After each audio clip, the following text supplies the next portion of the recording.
लखनऊ में एफआईआर, राजद्रोह जैसे गंभीर आरोप, अलग अलग इलाकों में शिकायतें, हैशटैग नेहा सिंह राठौर देशद्रोह हैं, हैशटैग नेहा सिंह राठौर जो हैं गद्दार हैं, यानी सोशल मीडिया पर तूफान। लेकिन नेहा है कि मानती नहीं। आप बार बार इतना सब होने के बावजूद साहिर लुधियानवी की क्रांतिकारी कविताएं, गजलें लिख रही हैं, शेर लिख रही हैं, उदय प्रकाश की कविता याद दिला रही हैं। क्या आप अपने विरोधियों को उकसा रही हैं? नहीं सर, विरोधियों को उकसा नहीं रही हूँ, बल्कि मैं जनता को जगाने की कोशिश कर रही हूँ।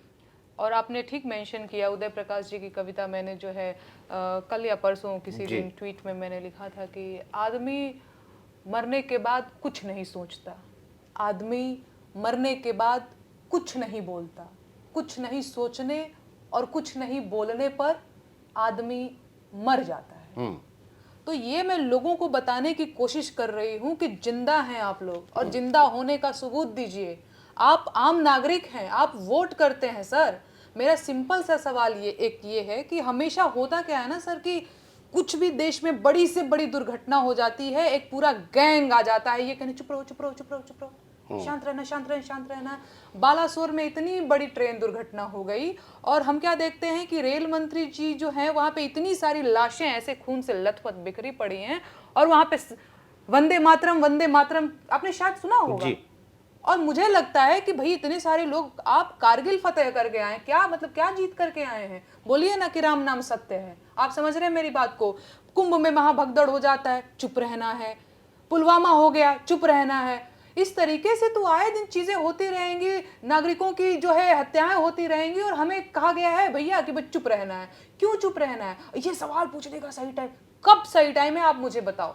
नहीं, ये जो टाइम की बात है, और आप कहती हैं कि लोकतंत्र में सवाल पूछना ज़रूरी है, तो इस पे आपसे ये तो सवाल किया ही जा सकता है ना कि आपकी मंशा जो भी हो, लेकिन तरीका विवादास्पद हो जाता है। मेरी मंशा नहीं, मैं एक उदाहरण दे रहा हूँ टाइम के लिए कि हर किसी को इस दुनिया से जाना है, ये एक सच है, एक तथ्य है। लेकिन किसी के जन्मदिन पर जाकर तो आप ये नहीं कहते हो ना भैया एक दिन तुम्हें चले जाना है। बिल्कुल आप सही कह रहे हैं सर। लेकिन देखिए क्या रहा है ना, देश में पैटर्न क्या रहा है, जैसा कि मैंने आपको बताया कि चाहे वो कुंभ की भगदड़ हो, चाहे बालासोर की दुर्घटना हो, चाहे जो है महाभगदड़ की को मैंने मेंशन किया, या बहुत सी चीजें ऐसी, चाहे कोई पुल गिर गया हो, लोग मर गए हो, चुप रहना। ये जो चुप रहने वाला जो कल्चर की शुरुआत करने की कोशिश की जा रही है, मैं इसके खिलाफ हूं, है ना। हर आदमी बोला नहीं नहीं नहीं नहीं भाई बहुत बड़ी बात हो गई है।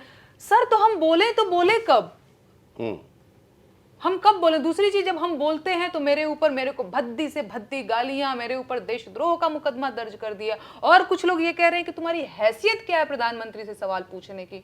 मैं कहती हूं सर कि मैं आपको वोट करती हूं, मैं जो है मेरे पास आधार कार्ड है, मेरे पास वोटर ID कार्ड है, वो उसमें इतनी ताकत है कि मैं प्रधानमंत्री को ऐसे बिठा करके पूछ लूं कि साहब ऐसी बातें कैसे हो गई। दूसरी एक और चीज जो मैं यहाँ पे सर मेंशन करना चाहूंगी, ये देश पिछले 10 सालों से आपके हाथ में है, और फिर भी हिंदू खतरे में ही है, तो हम सवाल क्यों ना करें? एक चीज और, शिक्षा के नाम पे कोई आपको वोट नहीं दे रहा है, सबको पता है। रोजगार आपका मुद्दा ही नहीं है, ठीक है। महंगाई आउट ऑफ फैशन, कोई नहीं बात कर रहा है, सबको लग रहा है नहीं नहीं नहीं नहीं हिंदू अभी खतरे में है और हमें बचना है। ये तो आपका अंदाजा भी है ना। रिजल्ट तो ये है कि बीजेपी जीत रही है। ये तो मुद्दा क्या, किस मुद्दे पे वोट मिल रहा है, इसका कोई माइक्रोस्कोपिक एनालिसिस तो हुआ नहीं है। वही मैं कह रही हूँ सर, मैं वही उसी बात पे आ रही हूँ कि जब मामला सारा यही है कि हिंदू जो है उसको खतरे से बाहर निकालना है, हिंदू को जो है वो बचाना है, चाहे वो पश्चिम बंगाल का मुर्शिदाबाद हो गया, चाहे वो मणिपुर हो गया, चाहे वो कश्मीर हो गया, तो हिंदू मारा ही जा रहा है।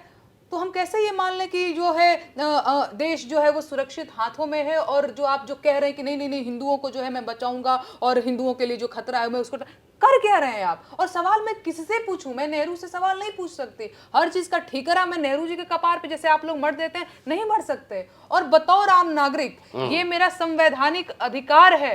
हम एक लोकतांत्रिक देश में रहते हैं ना सर, तो मेरा अधिकार है आपसे सवाल पूछने का। और ये क्या बात हो जाती है, हर चीज में टाइमिंग सही नहीं है, तो सही सवाल था लेकिन गलत वक्त था। तो तुम बताओ अब कि सही वक्त क्या होता है सवाल पूछने का, और वही लोग बताएं कि तरीका भी क्या होना तरीका क्या होना चाहिए। एक चीज और, तरीका ये होना चाहिए कि प्रधानमंत्री जी जो है बिहार में जाकर के रैली करें इतनी बड़ी दुर्घटना के बाद। आप बताइए, ये तरीका होना चाहिए। चलिए मैं आऊंगा, उस वो सवाल मेरे पास अलग से है।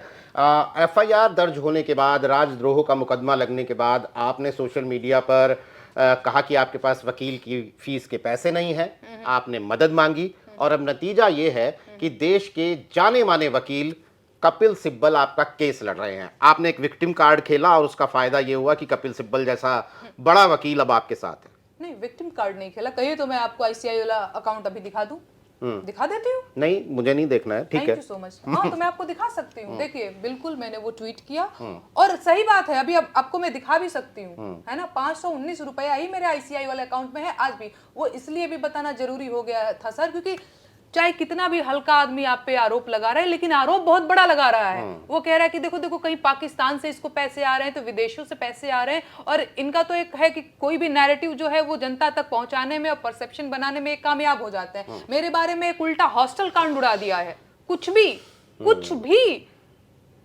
है ना। तो छवि बर्बाद करने के लिए चरित्र हनन कर देना इसका अकाउंट। मैंने कहा आगे देख लो यार, मैं तो सहयोग करूंगी, जो भी टीम आएगी ना, जो भी एजेंसी आएगी जांच की, मैं पूरी मदद करूंगी कि हाँ भाई देख लो, 519 रुपए खाते में है मेरे, देख लो। दूसरी चीज, सिब्बल साहब का आप जिक्र कर रहे थे, बड़ा अच्छा किया आपने उनका जिक्र करके। उन्होंने मुझे बुलाया और उन्होंने कहा कि तुम संविधान के लिए लड़ाई लड़ रही हो, तुम लोकतंत्र को मजबूत करने के लिए लड़ाई लड़ रही हो और इस लड़ाई में मैं तुम्हारे साथ हूं। ये तो बड़ी अच्छी बात है, ये मेरे लिए तो खुशी की बात है कि इस देश के जो सबसे बड़े वकील, सबसे जाने माने और पढ़े लिखे जो योग्य वकील हैं, योग्य व्यक्ति हैं, वो मेरे साथ हैं।